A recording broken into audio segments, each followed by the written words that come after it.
What if it's time for something new? This is all about acceptance, change, and surrendering to fear.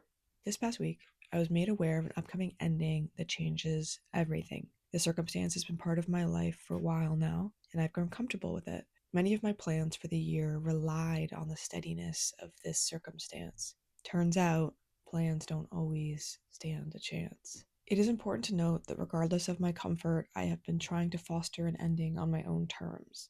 I've grown tired of this circumstance. I've outgrown it. Despite my best efforts to move forward with my life and leave the situation, I've had little luck on my own over the past year or so. I have sought controlled outcomes that have yet to come to fruition. Still, my perception of this circumstance has been called into question. Despite wanting change for a long time, I didn't want it when it arrived, at least not this way. So why the change of heart? I have learned that despite any feelings I may have, this something has become a time bomb. I lost control and the rug has been pulled out from under me. I wanted to cling to the thing only now that it's being taken away.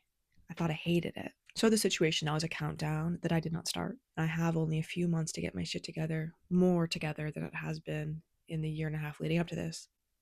Naturally, I panicked a lot. It took around 48 hours before I began to consider that this might be a good thing. I've not been happy in the situation for the better part of my participation. The people, the routines, and behaviors associated with it have also grown tired. It's time for something new. The moment you realize that the thing you want and what you fear are the same, you can allow that fear to swallow itself.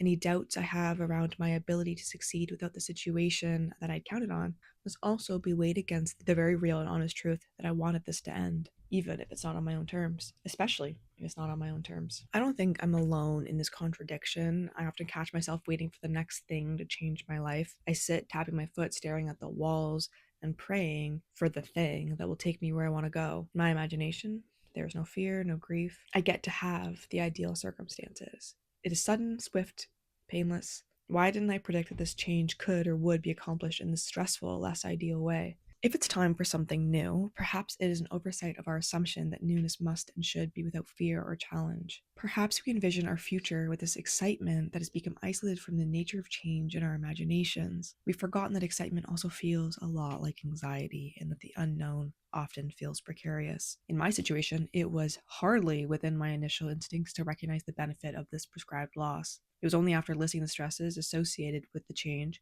a few times and inevitably running out of those grievances that I began to see the bright side. It was 2 days of relentless fear, sleepless nights, and of course, repeating the end of the world scenarios rooted in the change that I had been longing for a while.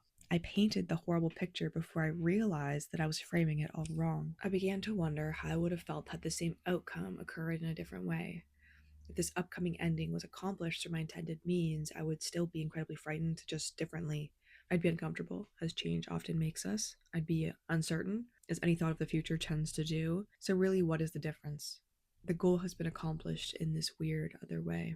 I've been looking to shift my mentality to be able to recognize when I am catastrophizing. Though I rightfully have every reason to think about how poorly this change will go, I am learning to default to the belief that every forced change is an indication that it's time for something new. After a year and a half of seeking this change in my own way, the universe brought it to me through another means. I'm starting to forget what I was worth complaining about.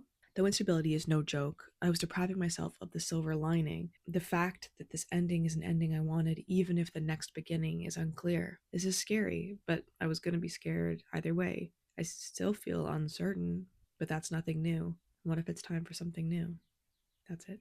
As always, feel free to subscribe, like the video, comment, add me on Substack. All of these essays are on Substack. They come out on Mondays. Yeah, check them out. Check out my art and all my writing and shit. You can find all of it on Instagram and TikTok and Substack and YouTube and all of the good stuff. See you later.